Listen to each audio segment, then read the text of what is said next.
Hello everyone, this is Anil Khwaja. I'm a registered migration agent and co-founder Think Hack Consultants. आज मैं लाया हूँ topic it's quite interesting. हर कोई बात कर रहा है जेन्युइन स्टूडेंट टेस्ट या जीएसटी रिक्वायरमेंट्स की. जीटी खत्म हो गया 22 मार्च से. Now they have started a new requirement that is called the genuine student requirement और जीएसटी. नाउ अगर देखा जाए तो ये जीटी की छोटी सिस्टर ही है, छोटी नहीं या तो बड़ा भाई कह लें उसे.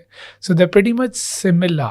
The directions are pretty much similar. इन्होंने कुछ डायरेक्शंस के नेम चेंज करके उसको जीटी के जगह जीएसटी कर दिया है. कुछ और एडिशनल रिक्वायरमेंट्स ले आए हैं, लेकिन ऑलमोस्ट चीज़ें वैसी हैं.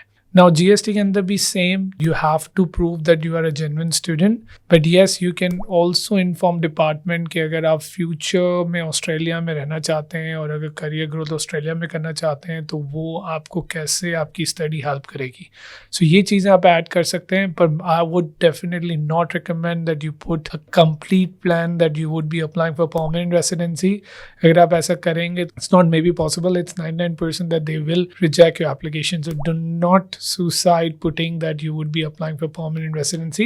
But yes, आप करियर ग्रोथ के बारे में बता सकते हैं कि ऑस्ट्रेलिया में आप काम करना चाहते हैं ऑन 485 TR और इस तरह से आप अपनी जर्नी को लेके जाना चाहते हैं. Now couple of more changes जो इसके अंदर आई हैं, जो सबसे इंपॉर्टेंट है वो है कंडीशंस. अगर आपने देखा हो तो नो फर्दर स्टे कंडीशंस लगी हैं न्यू स्टूडेंट वीजाज में.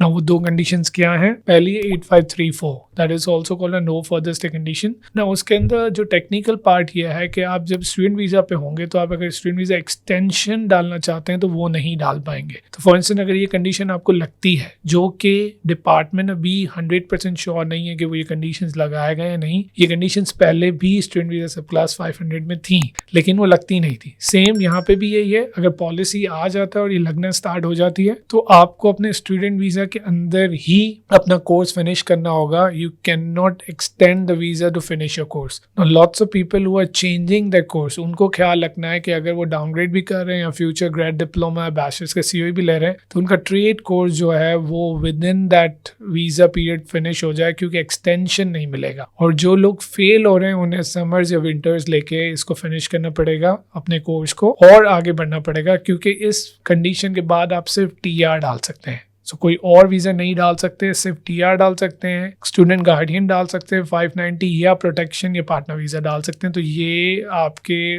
ऊपर कंडीशन जो है काफ़ी टफ है. सेकंड कंडीशन है वो 8535 कंडीशन है. ना 8535 condition is pretty generic. No further stay condition तो है इसमें, लेकिन आप वेवर अप्लाई कर सकते हैं अगर समहाउ आपका स्टूडेंट वीज़ा आपने एक्सटेंड करना है. लेकिन again it would be based on certain circumstances. वो क्या सर्कमस्टेंसेस हैं वो आप अपने माइग्रेशन एजेंट को कांटेक्ट करें, वो आपको बताएंगे.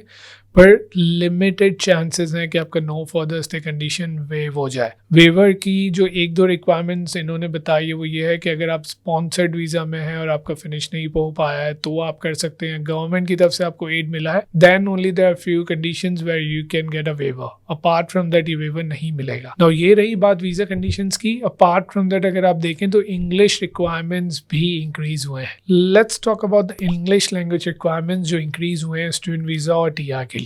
अगर आप स्टूडेंट वीज़ा अप्लाई कर रहे हैं तो you must need to have overall 6, no than less than 5.5. That is the IELTS requirement. पर अगर आप पीटी देना चाह रहे हैं तो it needs to be overall 50, no than less than 36. I would highly recommend to do PT because obviously you know PT में ज़्यादा scores आते हैं. And if you need help or you need a right portal to practice PT, go to www.ptclasses.com and practice your PT out there. They have amazing mock tests. Now let's talk about the TR requirements. Now TR requirements भी increase हुई हैं. It used to be overall 6, no ban less than 5.5. Now they have increased that to 6.5, no ban less than 5.5 in IELTS. और अगर आप PT की बात करें तो PT इन्होंने खिचड़ा एक बना दिया, एक खिचड़ी बना दी है. तो पहले ओवरऑल 50 was 6, सही है. अब उन्होंने ओवरऑल 6.5 जैसे कर दिया IELTS में, तो दैट इज़ 57. बट अगेन जो 5.5 है वो डिफरेंट मॉड्यूल्स में डिफरेंट स्कोर है. अगर आप लिसनिंग करेंगे तो इट्स 43, अगर आप रीडिंग पे जाएंगे तो 48, अगर आप स्पीकिंग पे जाएंगे तो 42, and then writing needs to be 51. So ये इन्होंने एक जो खिचड़ी बनाई है in terms of the PT modules ये आपने लाना है। अब ये ऑब्वियसली हो सकता है कि आइल्स के साथ मोनोपोली करके डिपार्टमेंट ने किया, वी नेवर नो, बट जो लग रहा है वो यही लग रहा है कि to make things easier they have advocated IELTS more comparatively PT. But again मेरा रिकमेंडेशन पीटी होगा, क्योंकि आपने आगे चल के परमानेंट रेसिडेंसी भी डालना है। नाउ इन सब के बाद हम वापस से चलते हैं नो फर्दर स्टे कंडीशंस पे। देखिए, नो फर्दर स्टे कंडीशन में आपको ये बात ख्याल रखनी पड़ेगी कि आप परमानेंट रेसिडेंसी कभी भी डाल सकते हैं।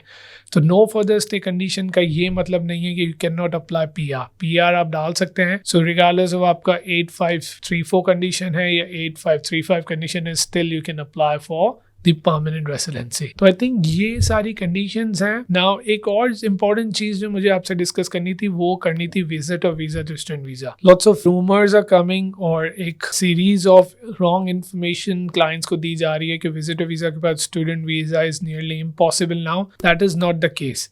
Similar like student visa, no further stay conditions लग सकती हैं, पर इट्स नॉट मैंडेटरी कि आपके विजिटर वीजा पे कंडीशन लगेंगी। We are closely monitoring on this part के डिपार्टमेंट किस तरह से इसको मैनेज करता है। पर अगेन आई वुड सजेस्ट कि डू नॉट स्कैर्ड। आपने अगर विजिट वीजा अप्लाई करना है तो आप करें, आगे प्लान है आपका स्टूडेंट वीजा करने का तो आप करें, लेकिन आप आगे चल के आपने ट्राई ये करना है कि अच्छी यूनिवर्सिटी या लेवल 1 कॉलेजेस में एडमिशंस लेने हैं। Level 2 level 3 would be really difficult. अगर आपका कंट्री लेवल 1 में तो शुड बी फाइन, पर अगर कंट्री लेवल 3 है like India, Pakistan, Philippines, Nepal, then I would suggest that you should apply for level 1 colleges. Now we have heaps of options in ThinkEye Consultants to help you out getting the level 1, even though अगर आपने किसी और college में admission ले लिया लेकिन still you want to make it level 1, we can help you out with the futures here to get the level 1. So there are lots of options out there. Do contact my team, they will help you out building up your level 1 so you don't require financials, English requirements waive हो जाएंगी और आपका visa के ratio भी better हो जाएगा